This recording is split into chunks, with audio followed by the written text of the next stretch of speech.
Good evening, students.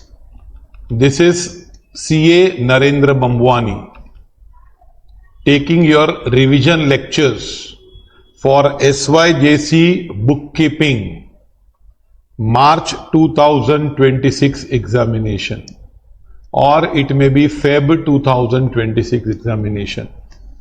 See, bookkeeping paper is a very important and scoring paper.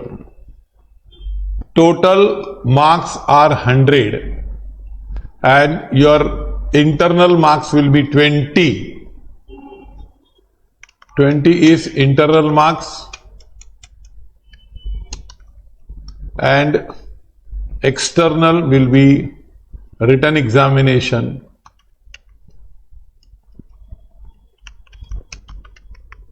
$80 marks,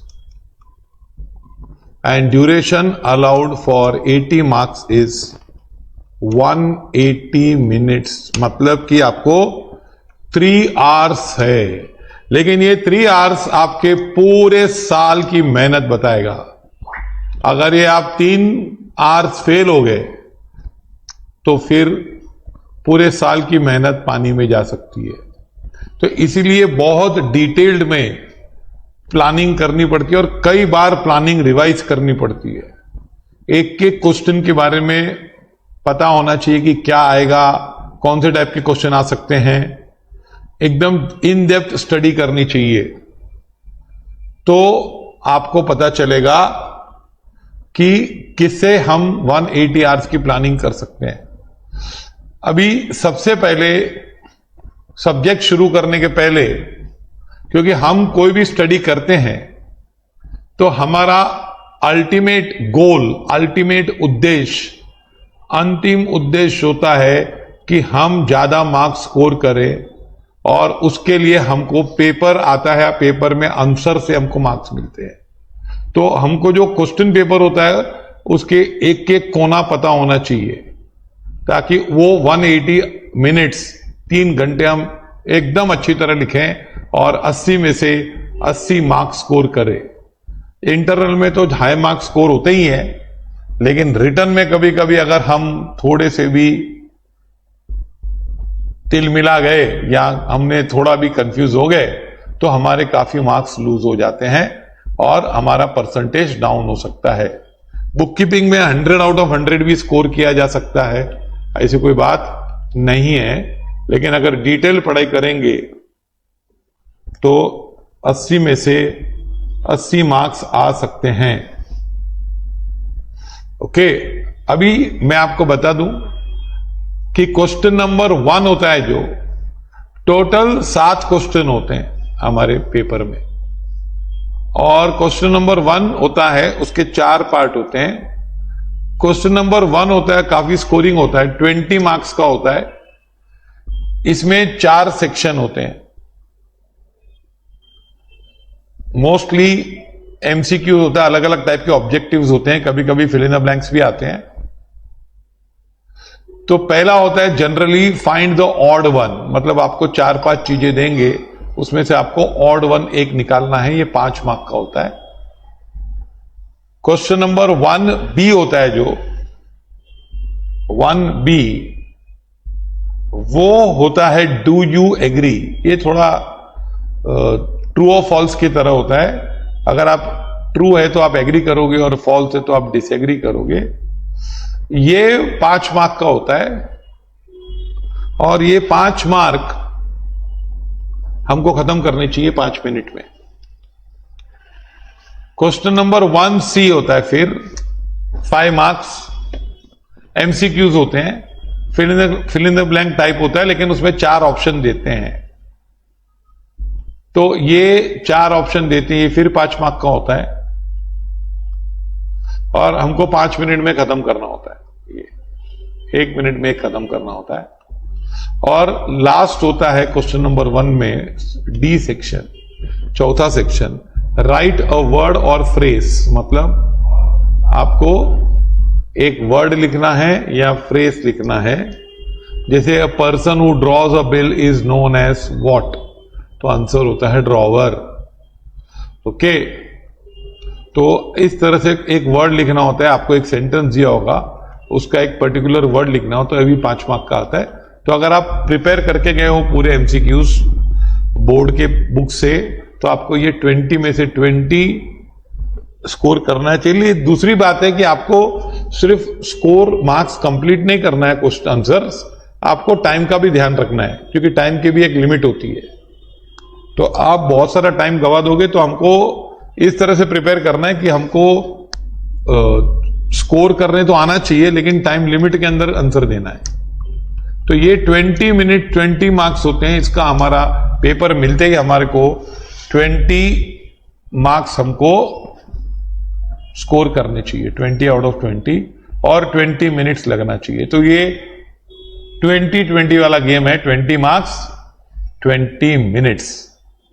फिर अब आपका 80 mark का paper है, क्योंकि 20 तो इंटरनल है, और 20 चले गए तो 60 मार्क का पेपर बचा, और आपके रह गए 160 मिनट्स।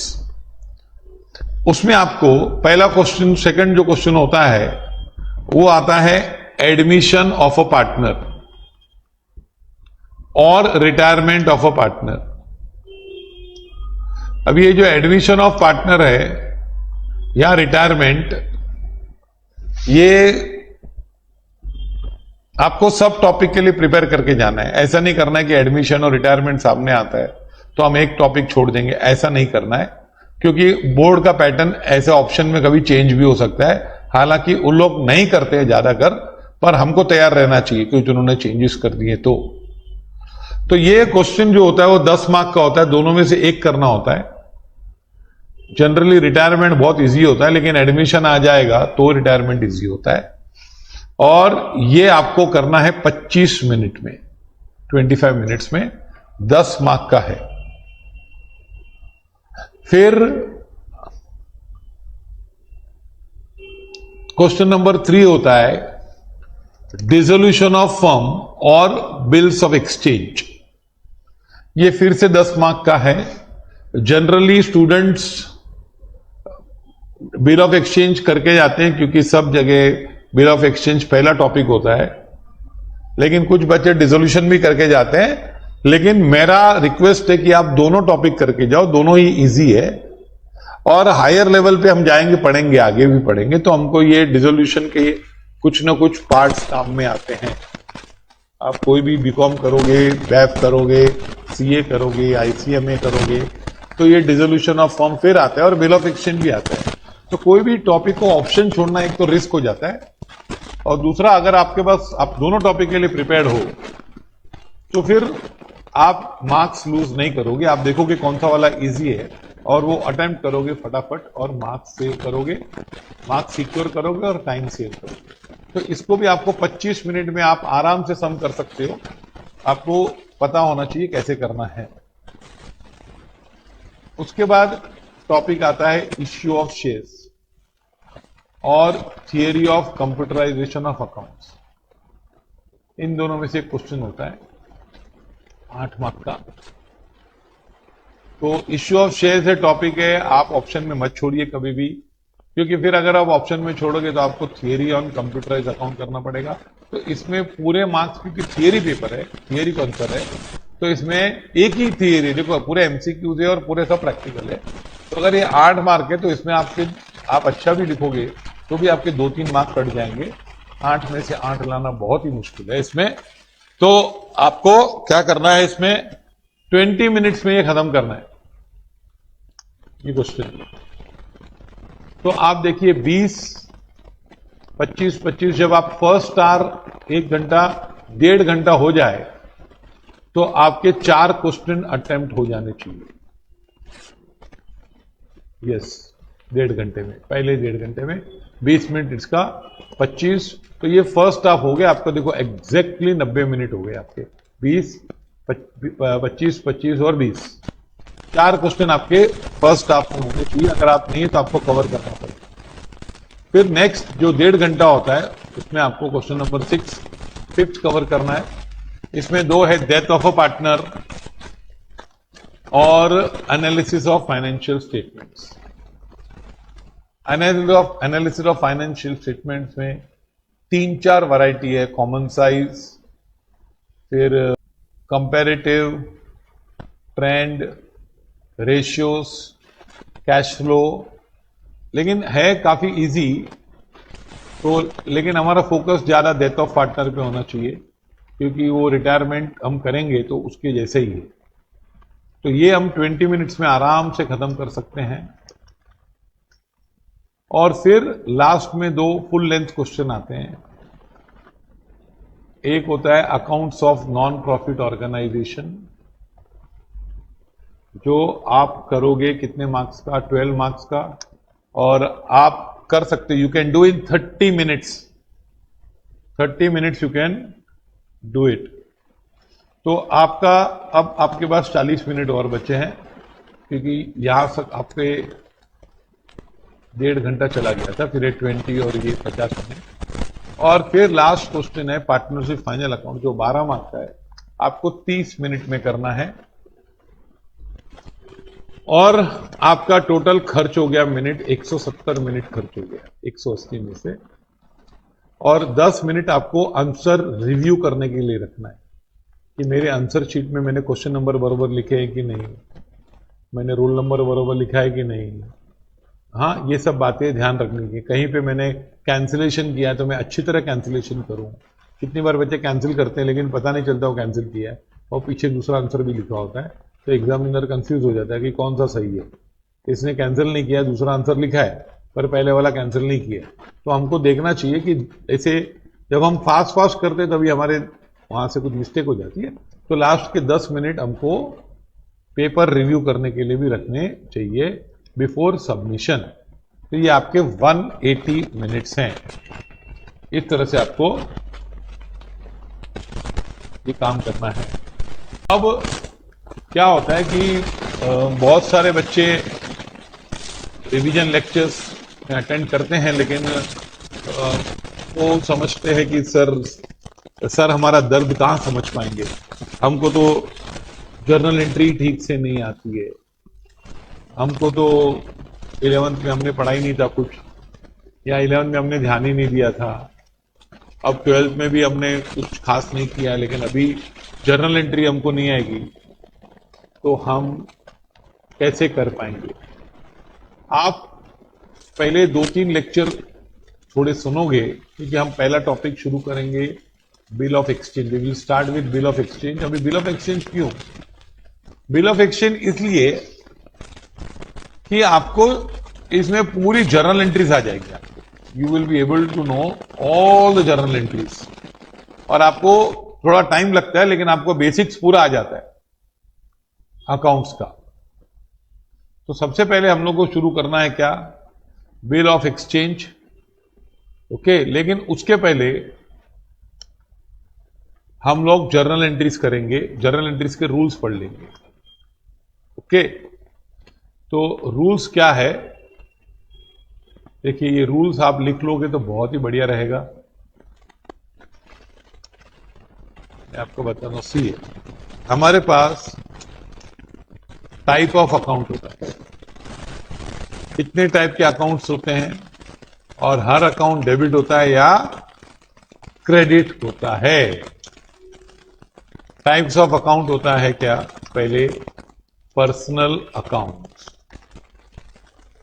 तो ये लोगों के अकाउंट होते हैं, पर्सनल अकाउंट। फिर दूसरा होता है, हमने सुना है, रियल अकाउंट, और होता है क्या? Nominal account. अभी ये तीनों के रूल्स को करने हैं, personal account, real account and nominal account. Personal account, real account and nominal account. Okay, अब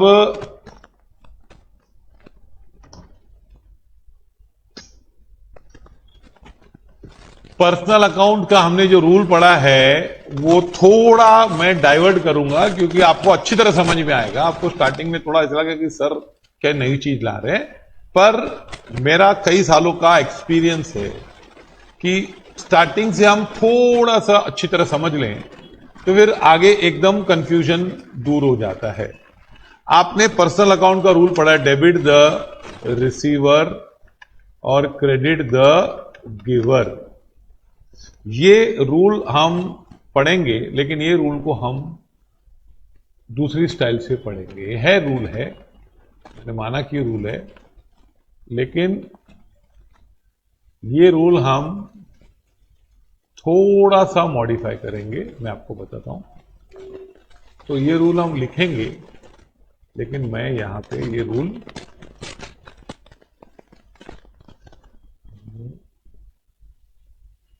मैं यहां पर ऐसे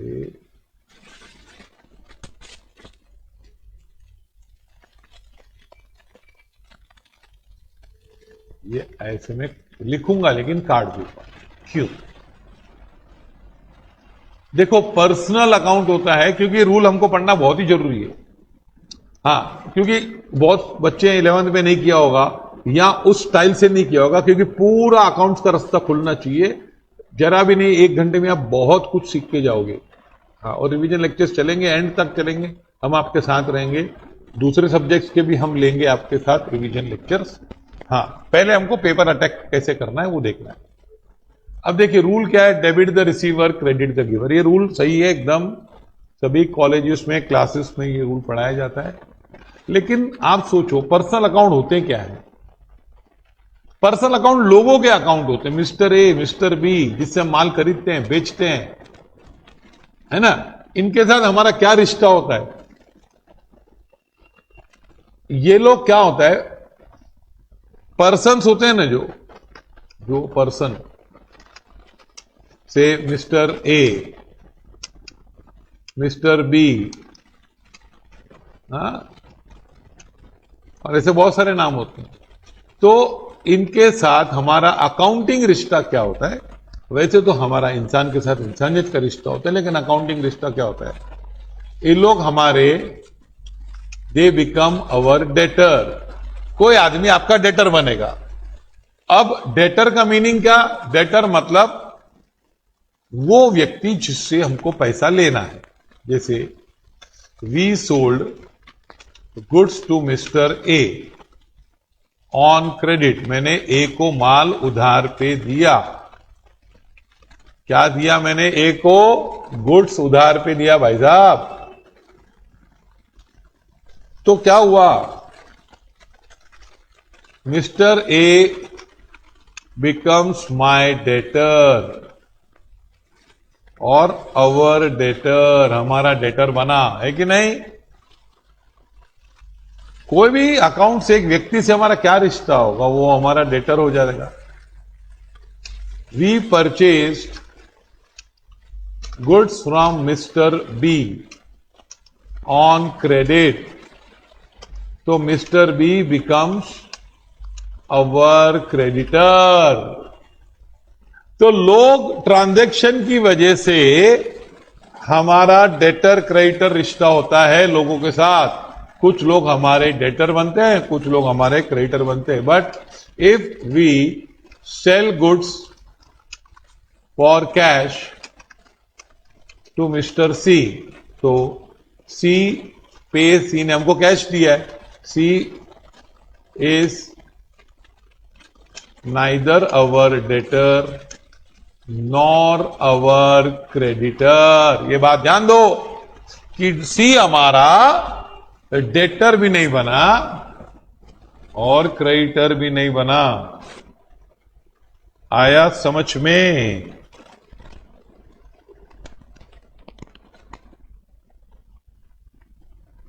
ओके।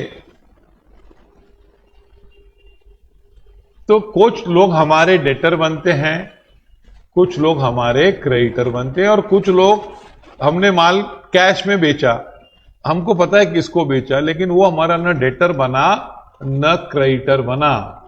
तो ये रूल है रिसीवर गिवर का नहीं।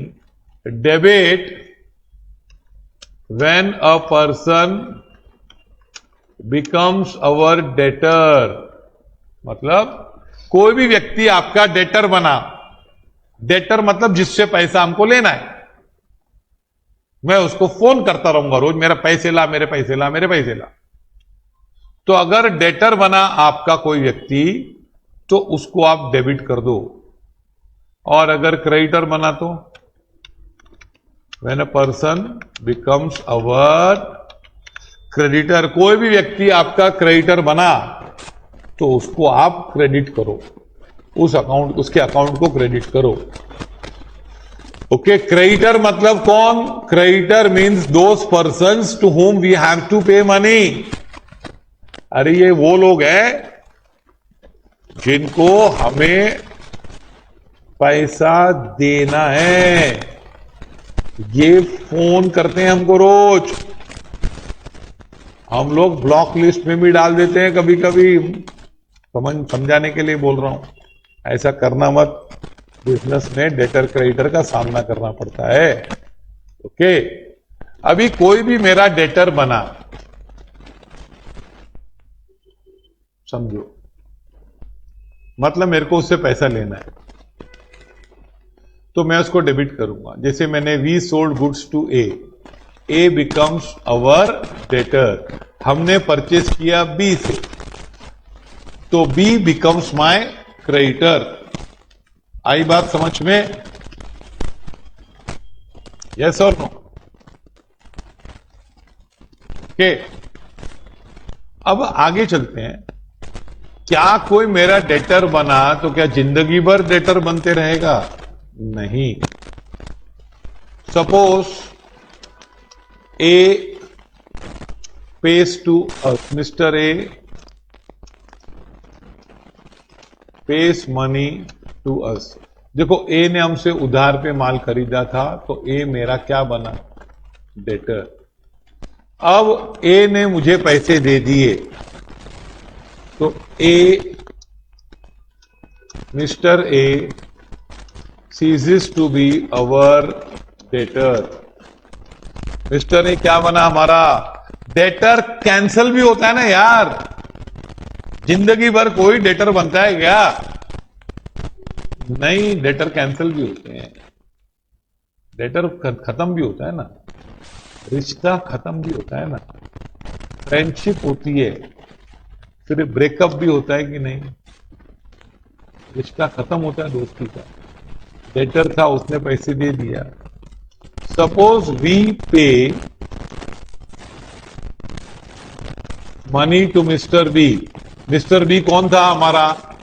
मिस्टर बी था हमारा क्रेडिटर, हमने उसको पैसे दे दिए तो mister B ceases to be our creditor. ये रिसीवर गिवर के रूल्स के बजाय ये बनो। देखो, कुछ लोग हमारे डेटर बनते हैं और कभी कभी कोई हमारा क्रेडिटर बनता है। कभी कभी कोई व्यक्ति हमारी लाइफ में आता है पर ना डेटर बनता है ना क्रेडिटर बनता है। फिर जो डेटर होता है वो हमेशा डेटर नहीं होता है, फ्रेंड हमेशा फ्रेंड नहीं होता, ब्रेकअप हो जाता है कई बार। तो सीजिस मतलब कैंसल्स। सीजिस का मतलब क्या होता है भाई? हाँ, सीजिस मतलब कैंसल्स, है ना, कैंसल हो गया। अच्छा, हमने पैसे चुका दिए, क्रेडिटर को दे दिए, तो अब वो क्रेडिटर नहीं रहा। गाना सुना होगा ना, दोस्त दोस्त ना रहा, मतलब दोस्त सीजिस टू बी दोस्त। अच्छा, जब दुश्मनी होती है तो दुश्मनी भी खत्म होती है एक दिन, पैचअप होता है ना। ये समझो हम बोलेंगे फ्रेंडशिप, और ये एनिमी, क्रेडिटर मेरा enemy. Ceases to be debtor, friendship cancel भी होती है भाई, और एनिमी की भी कैंसल होती है, उसके साथ पैचअप होता है। पैचअप। ओके, तो अब यहां डेबिट क्रेडिट का क्या करोगे? अगर कोई व्यक्ति आपका डेटर बना तो उसको डेबिट करो, क्रेडिटर बना तो क्रेडिट करो। यहां पे लिखोगे डेबिट का, when a person ceases to be our creditor और when a person ceases to be our ये डेटर। ये पूरा नया तरीका है पर्सनल अकाउंट सिखाने का। प्लीज, आपको थोड़ा सा कंफ्यूजन हो सकता है। सीजिस मतलब कैंसल, तो अगर कोई व्यक्ति डेटर बनेगा आपका तो उसको आप डेबिट करोगे, और कोई क्रेडिटर बन गया तो आप क्रेडिट करोगे। पर अगर क्रेडिटरशिप कैंसिल हो गई तो फिर उसको आप डेबिट करोगे। सुनो, ceases to be creditor, creditor cancel हो रहा है, और डेटर कैंसिल हो गया, डेटर था वो नहीं रहा, तो क्या होगा? सीजेस टू बी डेटर, तो उसको आप क्रेडिट करोगे। ये है पर्सनल अकाउंट के रूल। रिसीवर गिवर भी है, पर हम लोग ये अप्लाई करेंगे। ओके, मैं समझ सकता हूं, जब प्रैक्टिस करेंगे तो और आपको आएगा, डेफिनेटली आप ज्यादा समझ पाओगे। अब आते हैं रियल अकाउंट पे। किस पे? Real account. रियल अकाउंट होता है अकाउंट्स ऑफ क्या? एसेट्स, है ना। अब इसका तो बहुत रूल इजी है। Debit what comes in and credit what goes out. अगर एसेट आपके बुक्स में आ रहा है, जैसे स्टॉक, फर्नीचर, ये सब चीजें आ रही है आपके बुक्स में, तो आप इनको डेबिट करोगे। Follow this. और अगर जा रहे हैं तो आप क्रेडिट करोगे। ये बहुत रूल है। ये रूल इतना इजी है कि कुछ बच्चों को पूरे 11th में खाली यही रूल आता है। हाँ, कितने लोग तो 5 साल में खाली एक ही रूल सीखते हैं। तो हमको सभी रूल सीखने हैं। हाँ, तो debit what comes in, credit what goes out. फिर आता है नॉमिनल अकाउंट। क्या है? Expense and losses, incomes and gains. Okay, अब यहां पर इनकम हो गई, लॉस हो गया कुछ, या कुछ एक्सपेंस हो गया, तो आप डेबिट करोगे। और आपको इनकम हुई, आप खुश हो गए, आपने कुछ कमाया, तो आप उसको क्या करोगे? क्रेडिट करोगे। तो ये रूल है हमारे पर्सनल, रियल और नॉमिनल अकाउंट के। अब मेरी क्या आदत है, मैं रूल नंबर लिखता हूं। डेबिट को मैं एक ग्रुप मानता हूं, तो A1, A2 और ये A3, और ये होता है A4।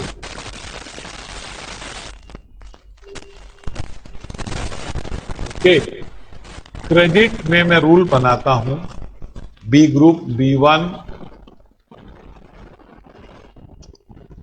B2,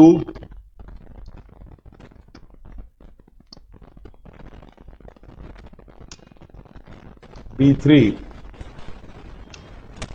और B4।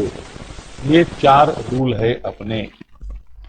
हाँ, ये रूल नंबर से करोगे तो आपको पक्का अकाउंट्स आएगा। हाँ, आपने 11th में कई बार कॉलेज में अटेंड किया है, क्लासेस में अटेंड किया है, पर आप एंट्री जजमेंट से करते हो। जजमेंट से नहीं करना है, रूल से करना है। रूल से करेंगे हम, हर चीज का रूल लिखेंगे, हर डेबिट का रूल लिखेंगे। और डेबिट के 4 ही रूल है इसमें, A1, A2, A3, A4। जब भी कोई अकाउंट डेबिट होगा तो या तो A1 के रूल से होगा, या A2 से होगा, या A3 से होगा, और या A4 से होगा। और कोई भी अकाउंट क्रेडिट होगा तो ये 4 रूल होता है। हाँ, अभी डेबिट का रूल क्या है? कोई आदमी मेरा डेटर बना, उसको डेबिट करो। कोई ceases to be creditor, creditor cancel हो गया तो भी उसको डेबिट करो। अब व्हाट कम्स इन, डेबिट करो। और अगर एक्सपेंस हुआ, अभी थोड़ा सा फर्क है, सुनो, इसमें थोड़ी सी चीजें हमको देखनी है। डेटर का मतलब क्या? Means a person from whom we have to take money. Creditor means a person to whom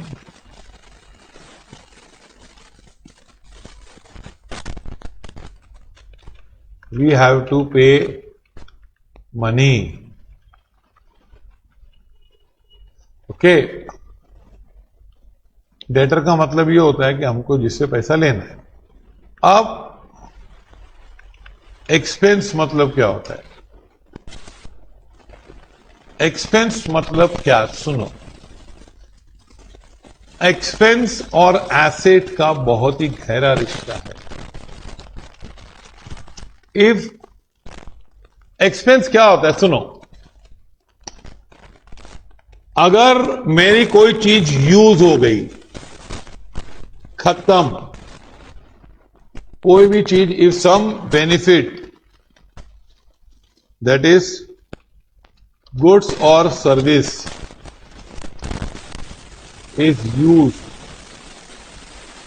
finished, exhausted, मतलब खलास हो गई, खलास, it is called as expense. खत्म हो गई, यूज हो गई, हाँ, तो एक्सपेंस है। If some benefit remains for a long period, अरे बहुत दिन तक रहेगा मेरे पास, तो उसको हम बोलते हैं एसेट। और लॉसेस क्या होते हैं बता, if some benefit is finished without using, it is called as what? Loss. तो ये थोड़ा सा डेटर क्रेडिटर का मीनिंग अच्छी तरह पता होना चाहिए, ताकि हमको कंसेप्ट क्लियर हो, तो फिर हम आगे बढ़ सकते हैं, हमको पता ही चलेगा कि क्या हो रहा है। डेटर क्रेडिट इसमें से सब होता है कुछ, ये मैं आपको एक भी चीज एक्स्ट्रा नहीं सिखा रहा हूं, ये सब आपको फ्यूचर में काम में आएगा, लेकिन आपको मन में होना चाहिए कि पता है मुझे क्या ये। हाँ, जैसे एग्जाम्पल के तौर पे सुनो, we buy a movie ticket, एक पिक्चर का टिकट खरीदा, एंड सी द मूवी, तो ये हमारा बेनिफिट एक्सपेंस हो गया कि नहीं? फायदा तो मिला, लेकिन यूज हो गया भाई साहब, खत्म हो गया पिक्चर, है ना? तो क्या हुआ? एक्सपेंस हुआ कि नहीं? Follow this. अच्छा, we buy a movie ticket but it is stolen, it is misplaced, और नहीं मिल रहा है, यहां चोरी हो गया, तो क्या करेंगे? ये तो लॉस हो गया भाई, लॉस हो गया कि नहीं? अरे यार मूवी देखा ही नहीं, तो लॉस ही हो गया, पर दोनों में टिकट तो गई। लॉस में ज्यादा दर्द होता है ना।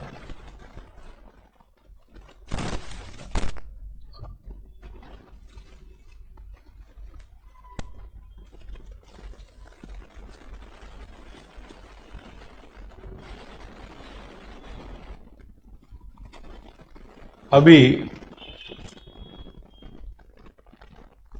we make a theater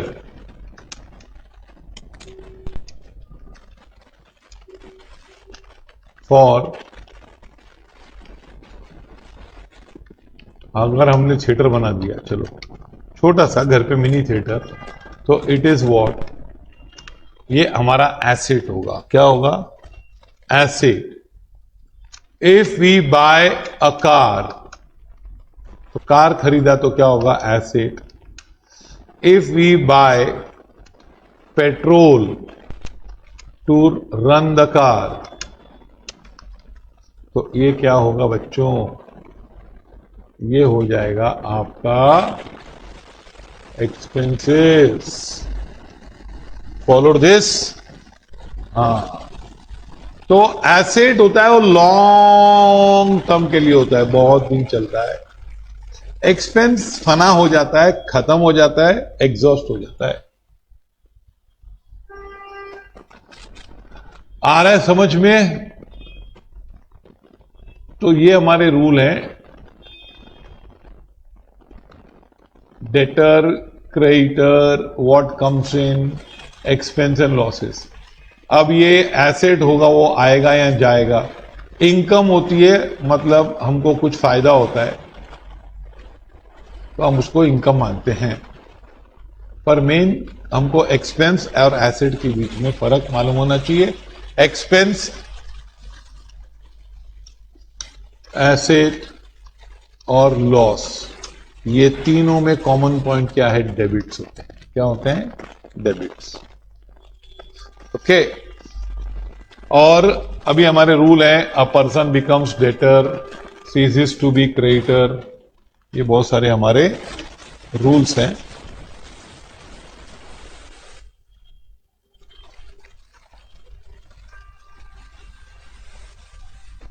okay, अब आ जाओ किधर, हम आ रहे हैं बिल ऑफ एक्सचेंज पे।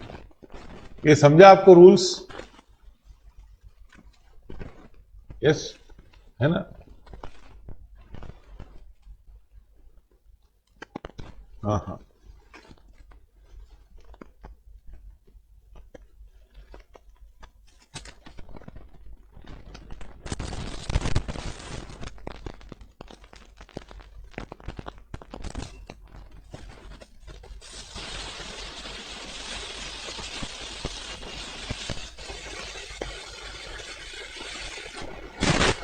ओके। अभी आपको मैं पूरा थियरी भेज दूंगा, अगर आप संपर्क करोगे तो ना।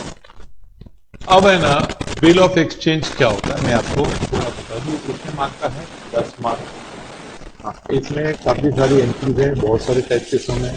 अगर आप बोर्ड के सम्स भी करके जाओगे तो आपको बहुत वैरायटी मिलेगी, लेकिन पहले इसकी थियरी आप कर लीजिए। बिल्स ऑफ एक्सचेंज होता क्या है? देखो, बिल ऑफ एक्सचेंज होता क्या है? जब भी आप उधार पे माल बेचते हो, आप माल बेचते हो कैश पे या उधार पे। सपोज कैश में क्या होता है, we may sell goods for cash और क्रेडिट। हम माल कैश में बेचेंगे या उधार पे बेचेंगे, है ना? अब इसमें क्या फर्क है? In case of cash sales, the seller gives goods to buyer and buyer pays money to seller। अरे कैश में क्या होता है, सेलर देता है माल बायर को, भाई ले ले ये गुड्स, हाँ, और बायर क्या करता है, उसको कैश देता है। इसे मैं आपको बताता हूं, ये है सेलर और ये है बायर। इसने क्या दिया, इसको गुड्स माल बेचा, इसने इसको क्या दिया, मनी। मनी कैसे दे सकता है? या तो हार्ड कैश देगा या बैंक चेक देगा, कि नहीं? ऑनलाइन भी देगा, दे सकता, बैंक में पैसा है। तो ये क्या होता है, देयर इज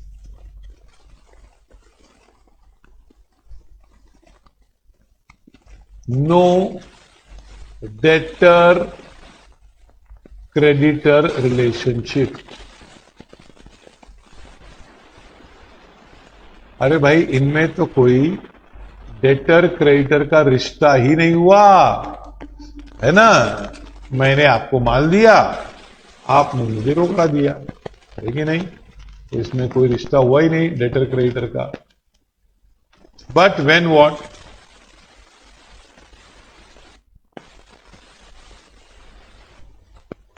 जब आप गुड्स बेचते हो, किस पे? क्रेडिट पे। किस पे बेचते हो आप? गुड्स बेचते हो क्रेडिट पे। When goods are sold on credit, तो क्या होगा भाई? सेलर क्या दे रहा है बायर को? गुड्स दे रहा है बायर को। तो सेलर क्या बन जाता है? क्रेडिटर। और बायर बन जाता है डेटर। यहां इनका रिश्ता शुरू हो जाता है, किसका? डेटर क्रेडिटर का।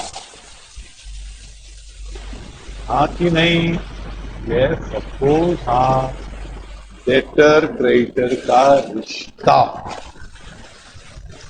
सेलर क्या बन गया? क्रेडिटर बन गया, और डेटर बन गया, बायर बन गया डेटर, है ना? बायर को पैसा लेना है, डेटर क्रेडिटर मतलब जिससे हमको पैसा लेना है, ठीक है नहीं? तो सेलर की नजरों में बायर डेटर बना, और बायर की नजरों में सेलर क्या बना? Creditor. Now the debtor promises to pay in future। Debtor क्या बोलता है? अरे दूंगा पैसे, कभी ना थोड़ी बोला मैंने, तो हाँ बोल रहा हूं, दूंगा, अभी नहीं, है ना? अभी नहीं, थोड़े दिन बाद दूंगा। जैसे हम बोलते हैं थोड़े दिन बाद पढ़ाई शुरू करेंगे, तो वैसे debtor promises to pay money in future। Okay, तो जब प्रॉमिस होगी ना,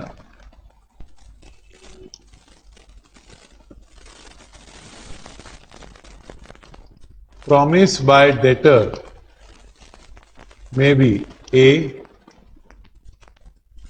ओरल प्रॉमिस, अरे ऐसे बोल रहे हो, और रिटर्न प्रॉमिस।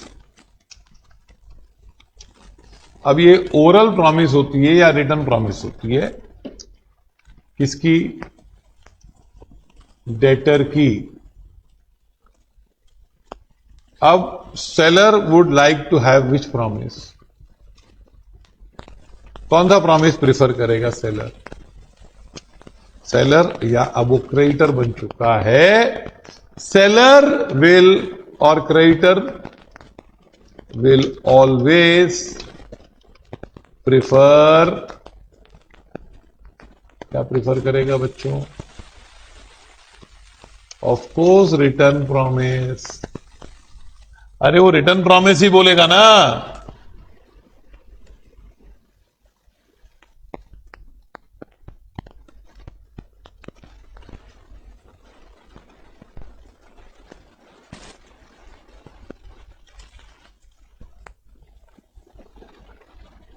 राइटिंग में होगा ना। ओके, अब return promise by seller, buyer और debtor can be obtained in two ways. अरे राइटिंग में लिखेंगे, दो तरीके से ले सकते हैं। एक क्या होता है? प्रॉमिसरी नोट, और दूसरा होता है, ए और बी नहीं देना चाहिए, बिल ऑफ एक्सचेंज। लिखाने के दो तरीके हैं हमारे पास। एक तो promissory note,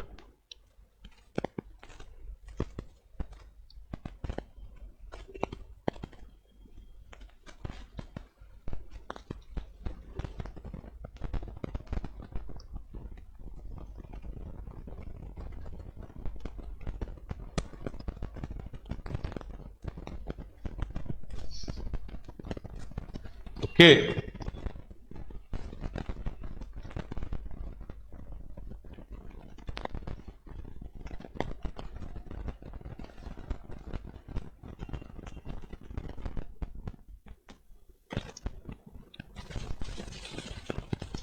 Follow this. Seller or creditor will always prefer what? Return promise। Return promise by buyer और latter can be obtained in two ways. तो देखो मैं आपको समराइज कर देता हूं, क्या है कि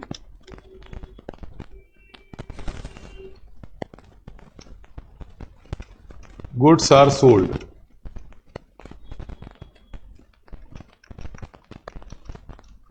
अभी सेल ऑफ गुड्स होगा, पे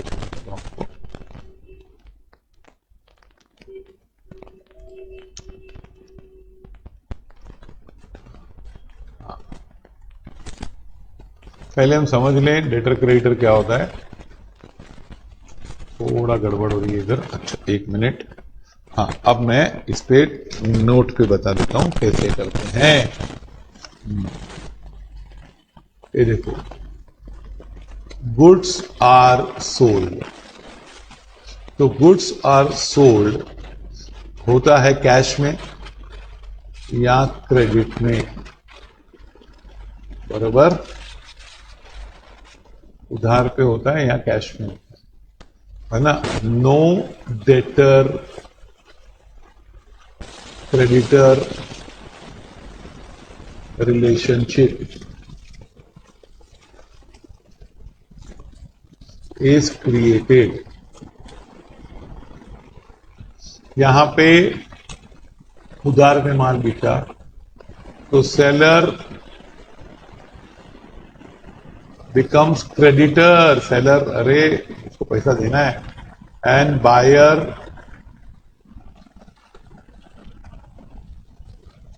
बिकम्स डेटर। फिर promise by debtor. Debtor promise करता है कि मैं पैसे दूंगा।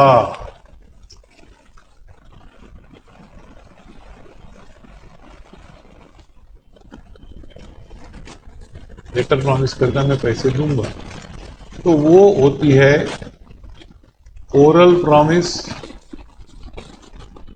या फिर रिटर्न प्रॉमिस। ओके, अब रिटर्न प्रॉमिस होती है जो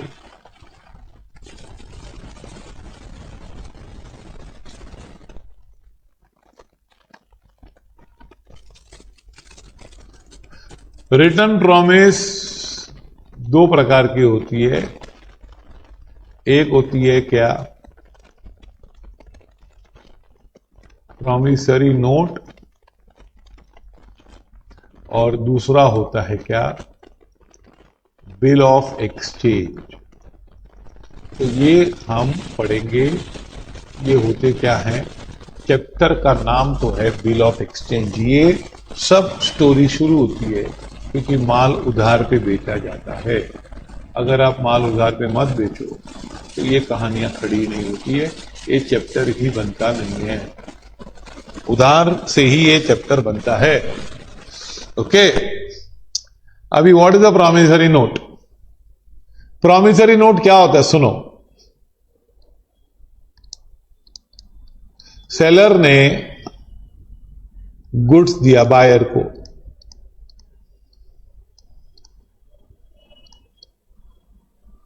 इसने माल दिया नहीं, किसने, बायर ने। अब सेलर ने गुड्स दिया किसको, बायर को। तो बायर बना डेटर। Buyer gives promise. तो buyer may give a note containing promise। जैसे हमने देखो ये ए लिखा, ए ने बी को माल बेचा, तो बी लिख के देगा प्रॉमिसरी नोट। कैसे लिख के देगा बी, देखो इस तरह से लिख के देगा।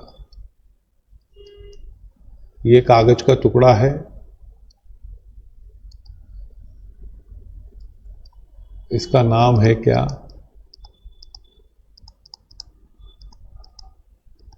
Promissory note. ओके, अब यहां लिखेगा buyer, I promise to pay a sum of rupees 10,000 bracket में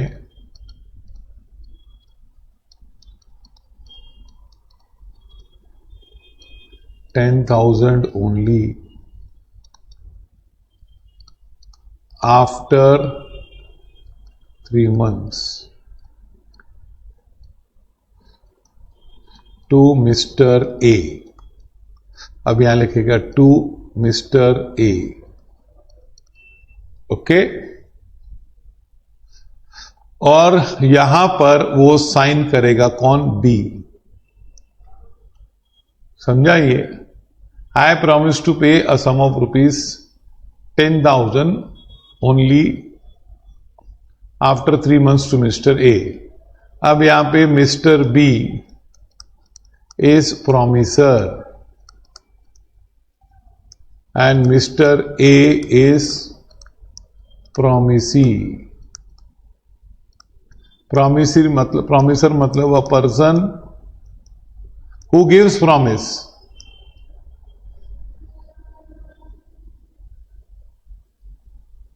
अ पर्सन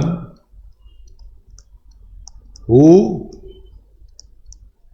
अरे प्रॉमिस किसने दिया? ए ने दिया। ओके, सॉरी, बी ने दिया। और किसको दिया? ए को। तो अ पर्सन टू होम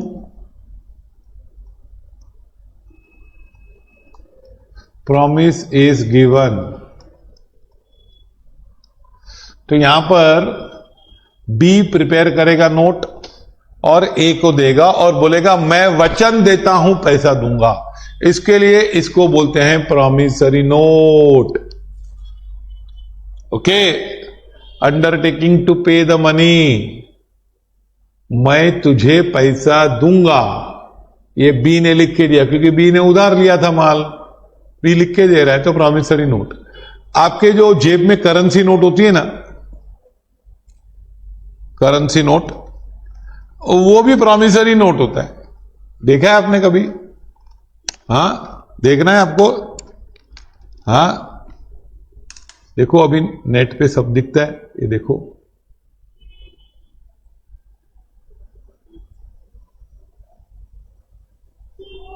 है ना, इमेज ऑफ ₹100 नोट। 100 रुपए का नोट देखो। अब ये 100 रुपए का नोट होता है ना, इसमें लिखा होता है कहीं ना कहीं,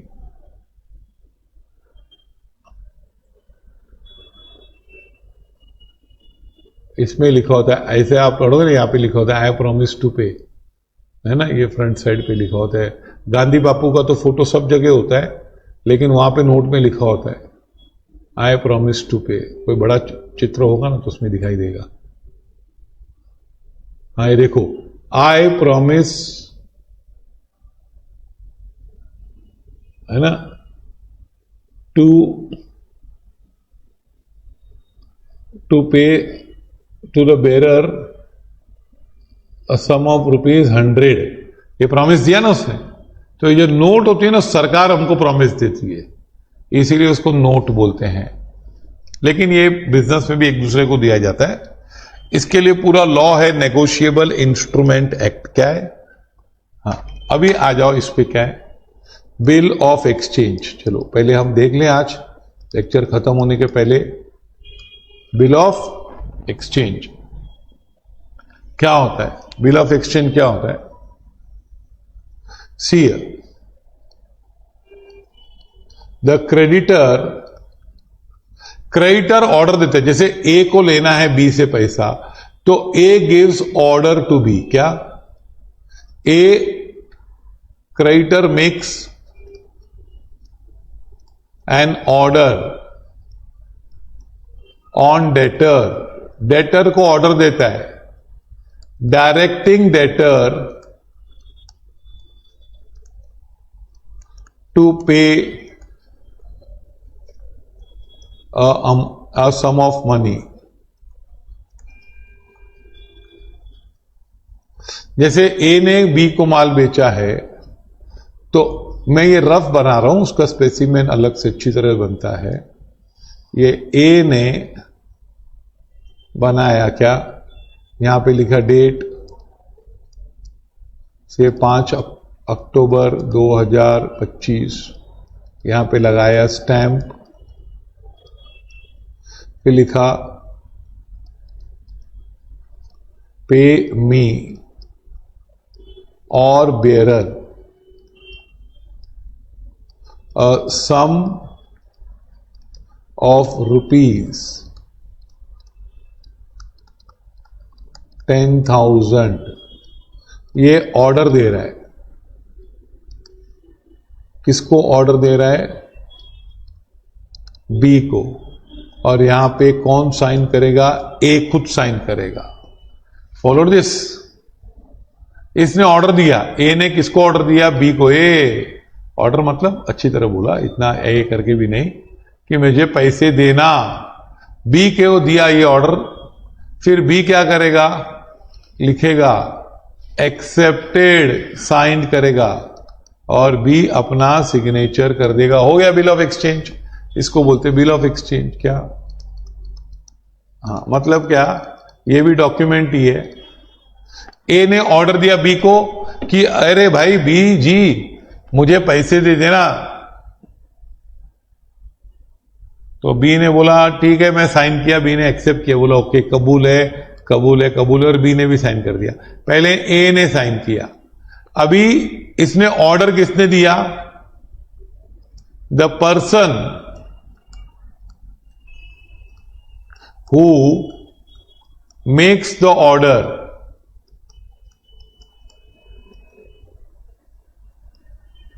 इज कॉल्ड ड्रॉवर। क्या बोलते हैं इसको?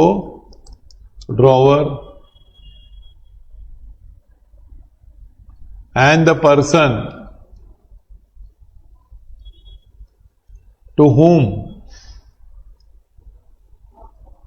ऑर्डर इज गिवन, जिसको ऑर्डर दिया है ना, इज कॉल्ड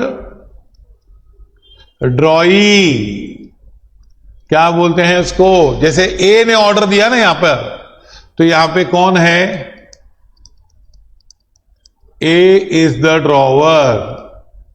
और किसको ऑर्डर दिया? बी को। तो B is the drawee. Follow this. A आदेश दे रहा है बी को, बी मुझे पैसे देना। आया समझ में? अब इसमें और एक पार्टी होती है, पेई भी होता है, वो हम कल करेंगे। आपको समझ? जो ऑर्डर देता है वो ड्रॉवर,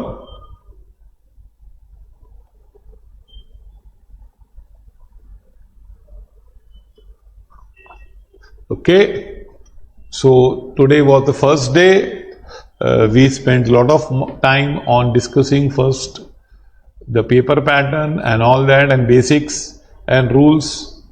तो ये आप पूरा का पूरा आप संपर्क में रहिए, हम आपको पीडीएफ भेज देंगे। Okay, till then it's good bye. Okay.